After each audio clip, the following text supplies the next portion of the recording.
Hey, what's going on, everybody? This is Tyrone back with Tech Life. Before I get this video started, make sure you guys check out the new video of Rob Lee's Toy Chest. I will leave it in the description down below so you guys can check it out. It's a fashion video about shoes, new editing, really good. Make sure you check it out. Leave a like, leave a comment. Much appreciated. So on to today's video. Right? Many of you have asked me recently, hey, how would I run Verizon? What would I do to fix the issue? Since I keep making the videos about the problems and the issues, some of you have messaged me saying, well, how would you fix it? So I can tell you guys right now, what's on screen is not something that I would implement to fix the issue, because there's a bigger problem at the core of Verizon versus just offering 6 months of a free subscription service. That may get some people interested, like, hey, I'm on this lower plan on prepaid. If I increase this to this, then I can get this. You may get people curious that way, but this is not going to move the needle for you. One, you're not going to advertise it. There's no way you're going to put marketing money behind this. So people are only going to see this if they go onto the website likely and they're interested in prepaid, or if they go in store. This is not going to move units. There's no way you're going to move units by offering this. Not going to happen. And again, I'm not negatively bashing them. This is just not going to work.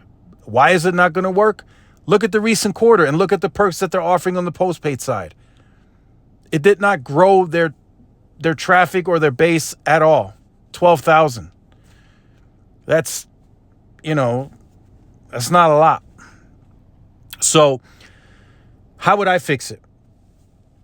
So I would do 3 things. 3 very basic things, right?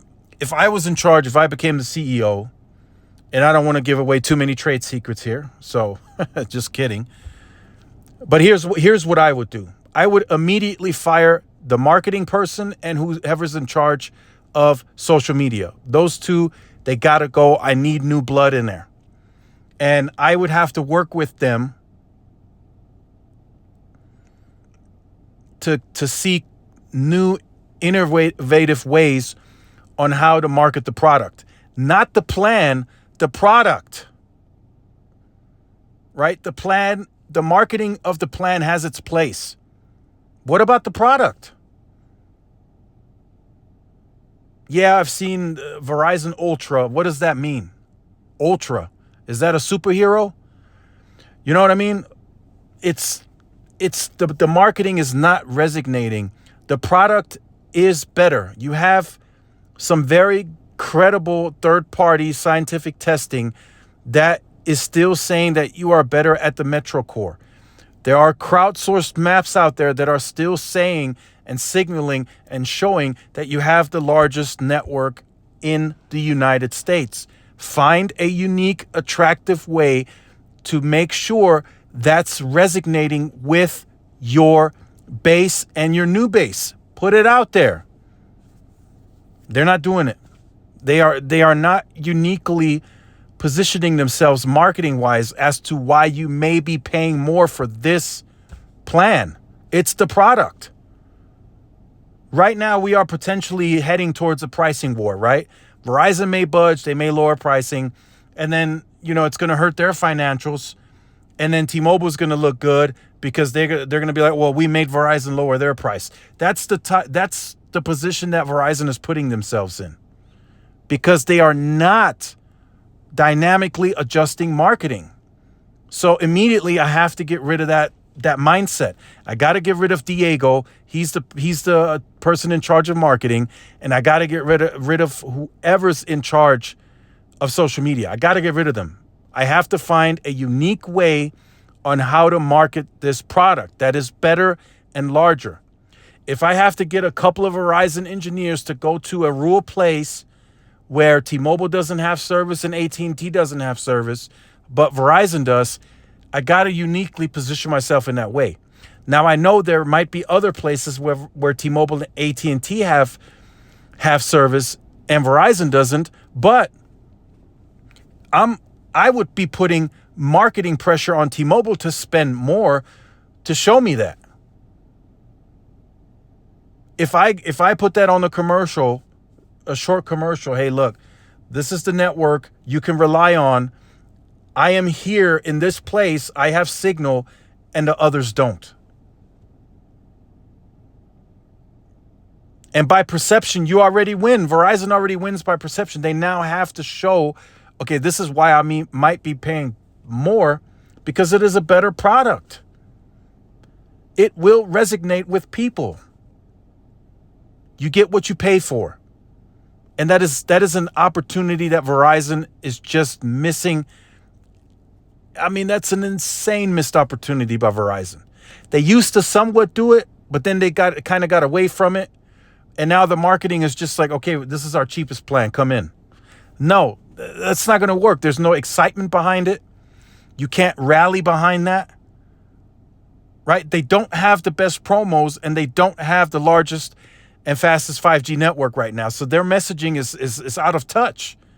Right? There's nothing to rally behind. T-Mobile comes in. They're like, we have the cheapest prices. We have the largest 5G network, the fastest 5G network, this, that, and the third.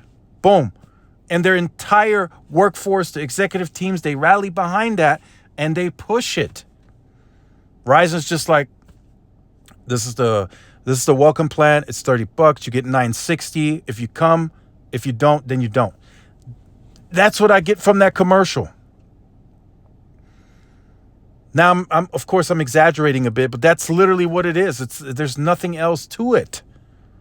You need something to rally behind, and Verizon just doesn't have that right now, right? T-Mobile, they're over there spending money. We have the largest 5G network. We have the fastest 5G network.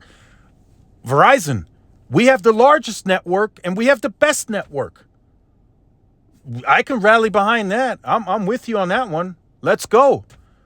But nothing. It seems like they're not enthusiastic. There's no, like, wake up. Like, what do they drink in the morning?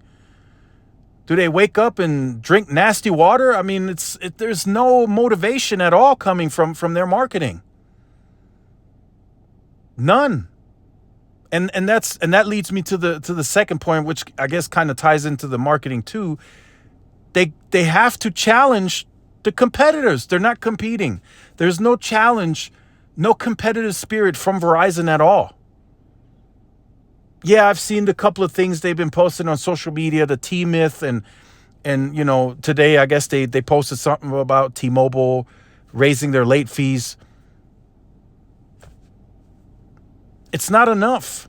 They need to do more. They need to go bigger. They need to spend money.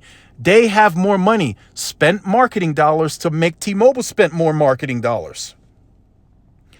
If I was on their team, I'd be like, hey, let's go. I need a 15-second ad. Hey, T-Mobile, you want to play? Let's play. I need to air that. Boom, boom, boom, boom, boom. And then boom, here come taxes and fees included. I would do that. I wouldn't drop the price because I still want the consumer to know that they're paying for a better product, but I would include taxes and fees because I can rally behind that. I can push that. Hey, we include taxes and fees now too, and we have the better network, the larger network. I can rally behind that. The stuff that's coming out now, you can't rally behind that because, okay, maybe it is cheaper, but it's within the same range in the same segment that T-Mobile already competes in. So Verizon is shooting to get what? The lowest paying customer? No, that is not their strategy. They want to go premium. They have to do a better job at getting the messaging across to the consumer. They have to show some motivation behind it. And they are not doing that right now. They are not. They are digging themselves in a hole that is going to be very tough to get out of. Very, very tough to get out of. So yeah, I would have to challenge the market. And that includes AT&T too, not just T-Mobile. I would have to challenge the market. Now, the promotional war that could potentially go on, that's a tough one because you're spending dollars on getting customers to join your network. So I don't know if you necessarily want to be the leader in promotional offerings because you're literally spending money on a device to get somebody onto your network. So I think the marketing at Verizon needs to change. It needed to change a long time ago. But those are some of the first steps that I would take. Get rid of marketing, get rid of social media. I would bring in new blood and then immediately challenge the market. Compete. It's capitalism. Compete. You are a company. You are here to compete and grow. Investors are only going to allow you to remain stagnant for so long. They're going to want to see growth eventually. And Verizon is heading towards a path, like I said, to where the market is not reacting to the moves that they're doing. You know, like adding Disney Plus to prepaid. Oh, Metro already offers Amazon Prime. Cricket already does HBO Max. Nobody's going to react to that move. It's a waste of air, space. Nobody's reacting to that. The perks that they have on the Get More, nobody reacted to it. Hell, AT&T removed all theirs, and they still outgrew them. The welcome plan, nobody's reacted to that. I didn't see T-Mobile lower their essentials by $5. I didn't see AT&T do it. Nobody's reacting to Verizon. That's the problem. So that means everyone else is growing more confident in their network, and Verizon is no longer just the main network leader, but they still have the best and the biggest network according to the credible scientific third-party testing. And the crowdsourced maps show it too, that they have the larger network still. So for the second move, I guess you can kind of tie that into the first move. For the third move, like I was hinting in the first two moves, I would have to immediately include taxes and fees, at least on my premium offering. I wouldn't lower it, but I would include taxes and fees on the premium offerings. And then again, I would push more aggressively as to why you're paying the price that you're paying on Verizon, which is more expensive. This is what you're getting. I would simply do a quick sponsor ad on social media, TikTok, Instagram, whatever. I would have like a person knocking on a window, which would resemble your screen on your phone. And I would simply say, hey, you. This is what you're missing by not being on Verizon. And then I would have the Disney Plus bundle coming in, the Apple Music, the arcade. And then I would say, this is what you're paying just this price for, and why you may be paying a little more versus the competition. And if I had time in that ad, I would throw in the network, the product. You have to sell it. You have to sell it. It's the same with any other salesman. If you go to a car lot, if they just tell you, oh, this is the Lexus 780. You want to buy it or no? That's not going to work. Nobody's going to buy that car. You have to sit there and you have to say, okay, it's got this luxurious feature. It's got the dashboard. It's got the Android. It's got the wireless charger. You have to sell it. And Verizon is not doing that. They are not getting anyone to rally behind it. They're not catching anyone's attention.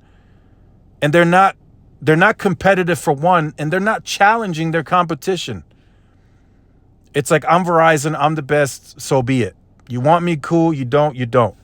That's not going to work any longer, because we're down to 3. T-Mobile is now able to sufficiently spend more on their network. Now, that's not to say that T-Mobile will have the best network, but they can spend a lot more to be competitive, even in parts where they never competed in. And that's even a bigger problem for Verizon that we're not even going to address in this video. That rural footprint, like I've said before, as T-Mobile moves in, they're growing port ratios out of this world. I've seen the Montana ones, 25-1 against Verizon. I've seen a few others like 32-2. It's insane right now. And that's the reason why we saw the CapEx increase earlier this morning on T-Mobile's earnings, because they're looking to further accelerate growth across the board. That means network. That means buying more routers or getting more routers, because they need it. The demand is so huge right now for T-Mobile, simply because they are competing and they are challenging everyone. They're challenging AT&T. They're challenging by implementing the price lock. They challenged Verizon and AT&T. Mike Sievert said it on CNBC this morning. using inflation by AT&T and Verizon was an excuse. Those are fighting, challenging words. And Verizon hasn't done anything about it because they are not positioned in a unique way, right? AT&T is positioned in a unique way because they have competed aggressively with new and existing customer promotional offerings, and they stuck to them. They didn't pull them out. They stayed the whole quarter. And they have signature discounts. They got military discounts. They are priced a bit better. So they look more attractive. Verizon really has to cross that messaging into the consumer. Okay, this is our product, right? That would be the first marketing. That would be the national marketing. This is our product. It works here, here, and here. This is where no one else works. This is why we have the best and the largest network, and the network Americans rely on. And then I would follow that in another marketing. This is the price you pay, but this is why you pay the price. The network, the perks, everything included. So the customer understands, okay, I'm paying this, I get this, this, and this. And then that, I think, will get foot traffic back into the stores to where the store rep can explain it even in further detail if need be, and put the customer at ease even more. Right now, with this current marketing, you go into the store, you're going to feel like you're being bamboozled. You're going to say, well, wait a minute, the price said 30. And this is how you got to think, this is how the average consumer thinks. They don't look at the fine print. They just go in the store. I saw $30 price point. I heard $9.60. Do I get that? Well, sir, you got to get 4 lines to get the $30 price point, and you got to get each of them their own phone to get the $240 per line. Well, that wasn't disclosed in the commercial.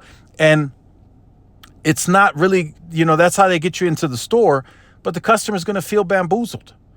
So I would be more transparent in the marketing, even more transparent than your traditional marketing, because that's going to get the customer excited. They're going to come in.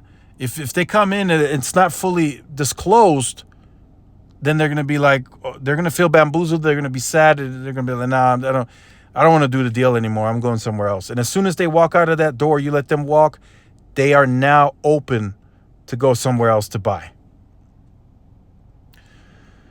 So I just wanted to make that video. Those are my thoughts. There's much more that of course needs to happen and needs to be done. I mean, they need a new CEO. They need a ton of new stuff, but that's just what I would do. And I think that would immediately change everything for the better. And it would be effective. I think it would be. The first day on the job, I would include taxes and fees. Is it going to take a financial hit? Yeah.